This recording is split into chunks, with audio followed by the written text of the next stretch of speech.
এক গ্রামে ছিল বিশাল এক বটগাছ। গুজব ছিল সেখানে একটি ভূত বাস করে। একদিন হঠাৎ সেই ভূতটি রাস্তায় হাঁটছিল। তখন এক সাহসী ছেলে রাস্তা দিয়ে যাচ্ছিল। সে ভূতটিকে দেখে ভয় না পেয়ে জিজ্ঞাসা করল, আপনি কে? ভূতটি বলল, আমি এই গ্রামের ভূত। ছেলে বলল, এখানে কি করছেন? ভূত হেসে বলল, আমি এই গ্রামের পাহারা দিচ্ছি। ছেলে আবার জিজ্ঞাসা করল, কতদিন ধরে?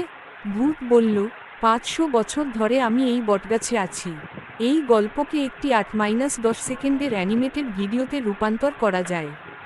চাইলে আমি ভিডিও চিত্রনাট্য বা দৃশ্যের নির্দেশনাও দিতে পারি।